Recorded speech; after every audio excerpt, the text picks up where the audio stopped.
Kita berharap bahasa-bahasa daerah yang ada di Indonesia akan tetap mampu bertahan dan lestari. Harapan tersebut hanya bisa terpenuhi selama para pemilik dan pengguna bahasa daerah memiliki kesadaran serta kemauan sungguh-sungguh untuk tetap menjaga, memelihara, dan melestarikan bahasa daerah mereka. Salah satu caranya adalah dengan menjadikan bahasa daerah sebagai bahasa utama di lingkungan keluarga. Sebagai orang Sunda, kita mestinya merasa bangga dengan bahasa Sunda. Begitu pula dengan orang Minang, orang Madura, atau orang Papua.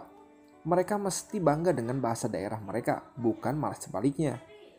Tak perlu malu atau merasa rendah diri ketika kita berbicara dalam bahasa daerah.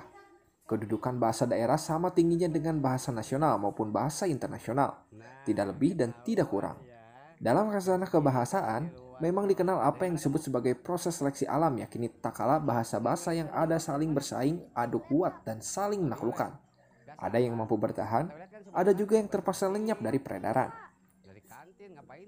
Sebuah bahasa dapat pula punah karena masyarakat penutur bahasa tertentu secara sadar memilih berpaling kepada bahasa lainnya. Mereka memilih meninggalkan bahasa mereka karena alasan-alasan tertentu, seperti kepentingan ekonomi serta perasaan lebih superior dan bergengsi tak kalah menggunakan bahasa yang dipilihnya tersebut. Hal itu pernah terjadi di Irlandia ketika masyarakat di sana memilih meninggalkan bahasa daerah mereka dan beralih menggunakan bahasa Inggris. Motivasi mereka meninggalkan bahasa Irlandia karena bahasa Inggris dianggap lebih keren dan lebih menguntungkan secara ekonomi. Karenanya, para orang tua Irlandia merasa tidak penting untuk menggunakan dan mengajarkan bahasa Irlandia kepada anak-anak mereka. Buntutnya, perlahan namun pasti bahasa Irlandia tergusur oleh bahasa Inggris hingga hanya menyisakan penuturannya dalam jumlah yang sangat kecil, sehingga bahasa ini akhirnya dinyatakan telah mati. Fenomena seperti yang terjadi di Irlandia itu sampai batas-batas tertentu. Agaknya sudah terjadi pula di Indonesia. Ada kecenderungan sekarang ini sementara orang tua di negara kita lebih memilih berkomunikasi dengan anak-anak mereka menggunakan bahasa Indonesia saja, ketimbang menggunakan bahasa daerah mereka. Yang lebih menggelikan adalah fenomena yang terjadi di sebagian kalangan anak-anak muda kita yang dengan berbagai alasan merasa sungkan untuk menggunakan bahasa daerah. Dalam konteks bahasa Sunda, misalnya sebagian generasi yang lebih muda di Tatar Sunda Kiwari mulai dihinggapi perasaan seperti ini. Mereka ogah bahkan malu berbahasa Sunda. Sebagian lagi merasa minder dan kurang pede apabila berbahasa Sunda.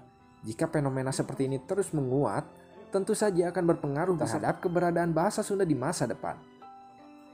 Sejatinya, bahasa daerah memiliki kedudukan yang sama pentingnya dengan bahasa nasional maupun bahasa internasional. Semua sekolah di muka bumi ini seyogianya bukan cuma mengajarkan kepada para anak-anak, tetapi juga harus mengajarkan bahasa daerah. Pengajaran bahasa daerah ini diperlukan untuk meningkatkan identitas lokal dan melindungi budaya-budaya daerah serta mengembangkan dan meningkatkan konsep toleransi. Terlepas dari itu semua, persoalan pelestarian bahasa daerah sendiri sesungguhnya terkait dengan soal kesadaran dan kemauan dari para pemilik dan pengguna bahasa daerah.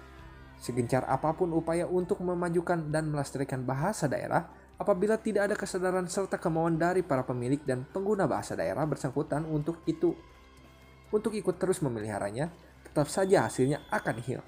Ujungnya tidak menutup kemungkinan bahasa daerah bersangkutan pada akhirnya akan mati.